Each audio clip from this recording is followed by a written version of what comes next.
Free trade zone, an area within which goods may be landed, handled, manufactured, or reconfigured, and re-exported without the intervention of the customs authorities. Only when the goods are moved to consumers within the country in which the zone is located do they become subject to the prevailing customs duties. Free trade zones are organized around major seaports, international airports, and national frontiers areas with many geographic advantages for trade. Examples include Hong Kong, Singapore, Cologne, Panama, Copenhagen, Stockholm, Gdansk, Poland, Los Angeles, and New York City. Alternative devices such as the bonded warehouse and associated systems are used in some large seaports, example London and Amsterdam. The primary purpose of a free trade zone is to remove from a seaport, airport, or border those hindrances to trade caused by high tariffs and complex customs regulations. Among the advantages of the system are the quicker turnaround of ships and planes through the reduction in formalities of customs examinations and also the ability to fabricate, refinish, and store goods freely. The number of worldwide free trade zones proliferated in the late 20th century. In the United States, free trade zones were first authorized in 1934. A free trade zone, FTZ, is a class of special economic zone.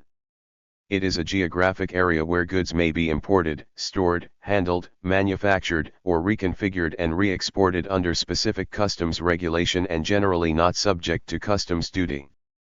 Free trade zones are generally organized around major seaports, international airports, and national frontiers areas with many geographic advantages for trade.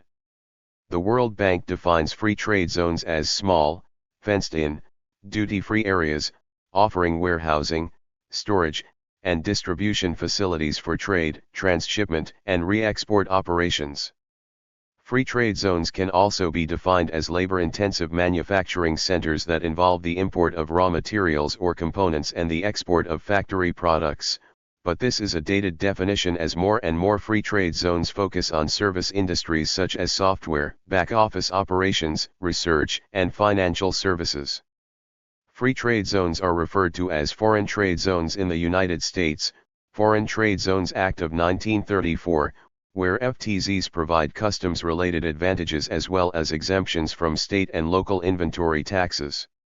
In other countries, they have been called duty-free export processing zones, export-free zones, export processing zones, free export zones, free zones, industrial free zones, investment promotion zones, maquiladoras, and special economic zones.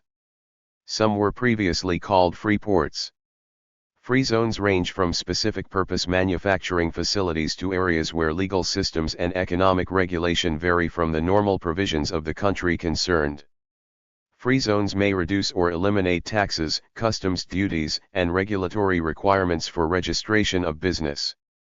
Zones around the world often provide special exemptions from normal immigration procedures and foreign investment restrictions as well as other features. Free zones are intended to foster economic activity and employment that could occur elsewhere. Export Processing Zone. An Export Processing Zone, EPZ, is a specific type of FTZ usually set up in developing countries by their governments to promote industrial and commercial exports. According to the World Bank, an export processing zone is an industrial estate, usually a fenced-in area of 10 to 300 hectares, that specializes in manufacturing for export. It offers firms free trade conditions and a liberal regulatory environment. Its objectives are to attract foreign investors, collaborators, and buyers who can facilitate entry into the world market for some of the economy's industrial goods, thus generating employment and foreign exchange. Most FTZs are located in developing countries: Brazil, Colombia, India, Indonesia, El Salvador, China, the Philippines, Malaysia, Bangladesh, Nigeria, Pakistan, Mexico, the Dominican Republic, Costa Rica, Honduras, Guatemala, Kenya, Sri Lanka, Mauritius, and Madagascar all have EPZ programs. In 1997, 93 countries had set up export processing zones, employing 22.5 million people, and 5 years later, in 2003, EPZs in 116 countries employed 43 million people. Brazil. In Brazil, 25 export processing zones have been authorized in 17 states, and 19 of them have been implemented. Brazilian government launched the first export processing zones in 1988, aiming to fight the unbalances in the country. First EPZ area in operation was located near of the port of Pacem in Ceará. Companies in these areas are benefited from tax exemptions and incentives at the ICMS tax, state value-added tax. Some Brazilian states offer other regional incentives. Companies also can take advantage of a foreign exchange treatment supported by the law that created the EPZ and proximity of custom authorities with offices inside the EPZ. China. China has specific rules differentiating an EPZ from a FTZ. For example, 70% of goods in EPZs must be exported, but there is no such quota for FTZs. Free Economic Zone. Free Economic Zones, FEZ, Free Economic Territories, FETs, or Free Zones, FZ, are a class of Special Economic Zone, SEZ, designated by the Trade and Commerce Administrations of various countries. The term is used to designate areas in which companies are taxed very lightly or not at all to encourage economic activity. The taxation rules and duties are determined by each country. The World Trade Organization, WTO, Agreement on Subsidies and Countervailing Measures, SCM, has content on the conditions and benefits of free zones. Some special economic zones are called free ports or free trade ports. Sometimes they have historically been endowed with favorable customs regulations, such as the Free Port of Trieste, or the newer Free Trade Port on Hainan Island. The definition should be understood in meaning the International Convention on the Simplification and Harmonization of Customs Procedures, revised Kyoto Convention, uses the term free zones, which the revised convention describes as a part of the territory of a contracting party where any goods introduced are generally regarded, insofar as import duties and taxes are concerned, as being outside the customs territory. According to the World Bank, the main types of special economic zones are Free Trade Zones, FTZ, Export Processing Zones, EPZ, Free Economic Zones, FZ/FES. Industrial Parks/Estates, i.e., Free Ports, Bonded Logistics Parks, BLP, Urban Enterprise Zones. An early type of special economic zone was free ports. These historically were endowed with favorable customs regulations. In modern times, free port has come to mean a specific type of special economic zone, for example Laudal. All free ports in the world were permitted by the respective states, save the free port of Trieste, that with the signing of the 16th resolution of the Security Council of the United Nations, January 10, 1947, and the signing of the Treaty of Peace with Italy, February 10, 1947, ratified September 15, 1947, was put territorially under the sovereignty of the United Nations itself.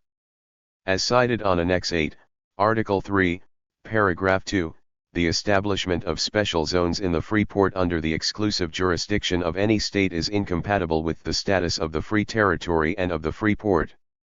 For example, it was not possible to apply the Italian law on ports in the extraterritorial free zones of the UN Free Port of Trieste, with the effect that all actual territorial concessions were null and void. In 1954, the Free Territory of Trieste was dissolved and given to its neighbors, Italy and Yugoslavia.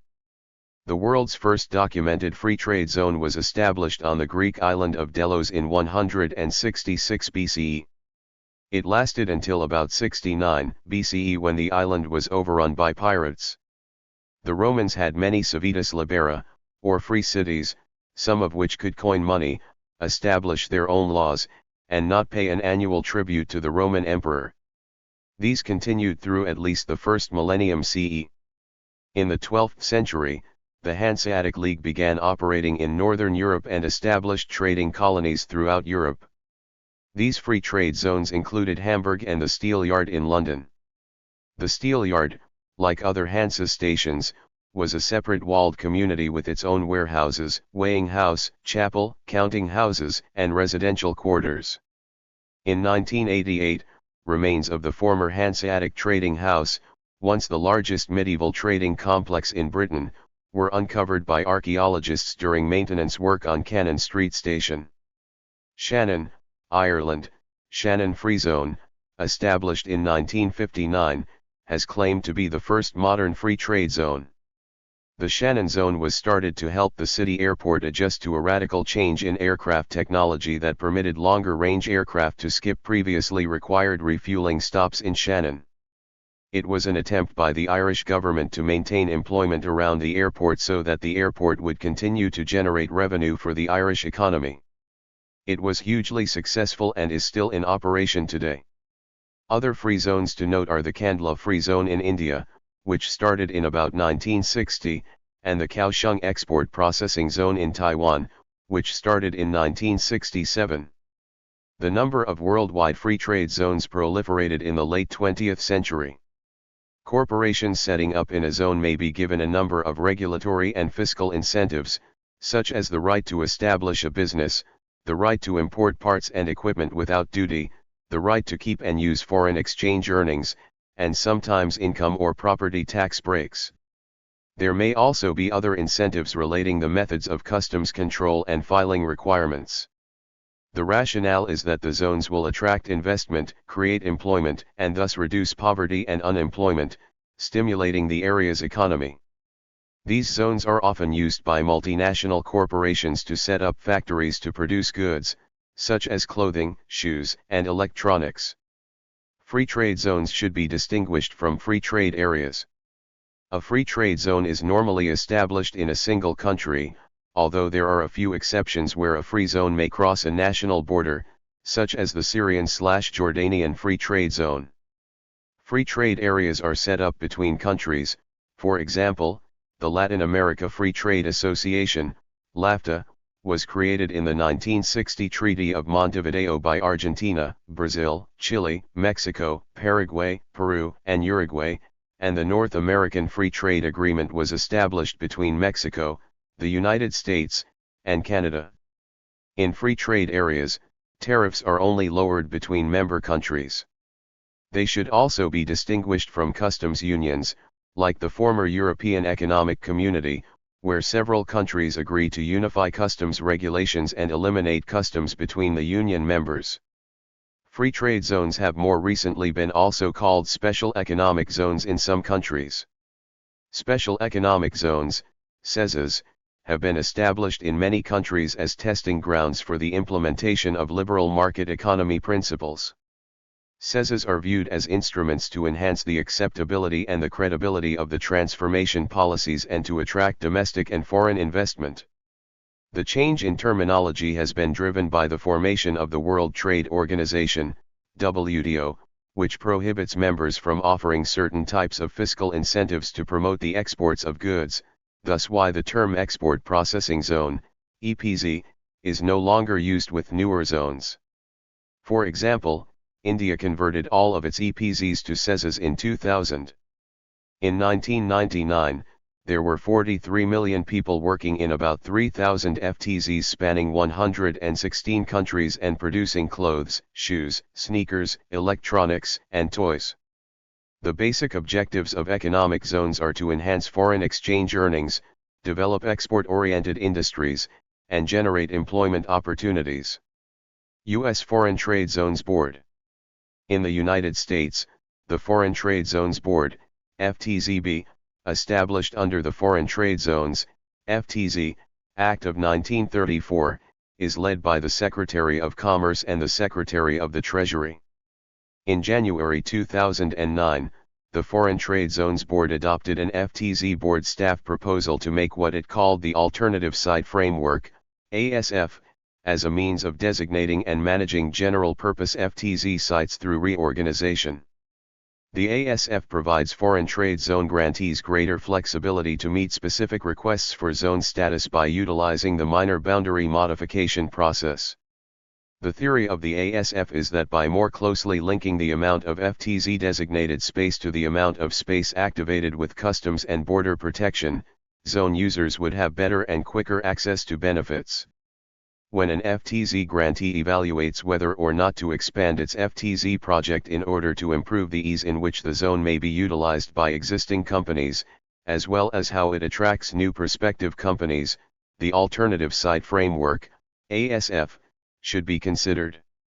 The ASF may be an appropriate option for certain foreign trade zone projects, but the decision of whether to adopt the new framework and what the configuration of the sites should be requires careful analysis and planning. Regardless of the choice to expand the FTZ project, the sites should be selected and the application drafted in such a manner as to receive swift approval while maximizing benefit to those that locate in the zone. Successful zone projects are generally the result of a plan developed and implemented by individuals who understand all aspects of the FTZ program. The FTZB approves the reorganization of Foreign Trade Zone, FTZ, 32 under the Alternative Site Framework. The application submitted by its grantee, the Greater Miami Foreign Trade Zone, was approved and officially ordered by the FTZB on January 8, 2013. From California to Oklahoma, North Carolina, and New York State, FTZs all across the United States have recently been making use of the flexible opportunities offered by the Alternative Site Framework, ASF, program. The ASF program is designed to serve zone projects that want the flexibility to both attract users/operators to certain fixed sites but also want the ability to serve companies at other locations where the demand for FTZ services will arise in the future. FTZ 32 was founded in 1979 and processes over $1 billion in goods with products from more than 65 countries and exported to more than 75 countries worldwide with speed and efficiency. According to the official order from the FTZB, FTZ 32 existing Site 1, Miami Free Zone, will be classified as a magnet site. UAE Free Zones. Due to growing business opportunities in the United Arab Emirates, UAE, the UAE government has introduced free zones to make it easier for foreigners to invest and operate in the UAE. In these free zones, investors benefit from maintaining full business ownership and receiving tax exemptions. Some of the benefits of setting up business in UAE free zones are: no corporate tax, 100% exemption provided that business done between the free zone company and any mainland companies are under 375,000 AED a year. 100% ownership of business. Bank accounts can be opened in a business's name. Reasonable renewal fees. 100% import and export tax exemptions. 100% repatriation of profits and capital. Investor visa. Some free zones in UAE are: Oman Free Zone, RAS Al Khaimah Economic Zone, RAKES, International Free Zone Authority, IFZA, Sharjah Media City Free Zone, Shams, Hamriyah Free Zone, Kuwait Free Trade Zone. Kuwait's Free Trade Zone, FTZ, was formally established in 1999 to expand businesses and lure the export industry. The zone was located in the western part of the commercial port of Shuwaik. It was the only free trade zone in the country. In 2019, the Council of Ministers cancelled the free zone, leaving Kuwait without a special economic zone. Strategic benefits. Aberdeen Group research published in 2013 noted that best-in-class companies make strategic use of free trade zones as a means of reducing inbound trade costs, shortening import timescales, and optimizing the balance of their corporate sourcing and operational activities. Criminal use. The European Union, in 2020, introduced new stricter rules to identify and report suspicious activities at free ports and zones in response to the high incidence of corruption, tax evasion, and criminal activity, with a further review to take place in the following year. The European Parliament suggested that increasing demand for free ports could be partly a response to global crackdowns on tax evasion. The European Commission in a report said that free ports were popular for the storage of art, precious stones, antiques, gold, and wine as alternative assets to cash, and posed an emerging threat in multiple ways, allowing counterfeiters to land consignments and tamper with loads and paperwork, then re-export the products without customs formalities, disguising the actual origin and nature of the goods and their supplier. The Commission said they were also used for narcotics trafficking, the illegal ivory trade, people smuggling, VAT fraud, corruption and money laundering. Legal businesses owned by criminals remain key to money laundering activities. Free ports are perceived as facilities that protect their clients' identity and financial dealings, much as private banks used to. As an example, the Commission cited Swiss authorities' 2016 seizure of cultural relics looted from the Middle East being stored in Geneva's free ports. The free port system has been accused of facilitating international art crime, allowing stolen artworks to remain undetected in storage for decades. Free ports' lax regulation enables criminals to operate in secrecy. Free ports may facilitate money laundering and tax evasion by obscuring the real beneficial owners of criminal assets, which hinders authorities' efforts to trace criminal profits and recover taxes. Criticism. Sometimes the domestic government pays part of the initial cost of factory setup, loosens environmental protections and rules regarding negligence and the treatment of workers, and promises not to ask payment of taxes for the next few years.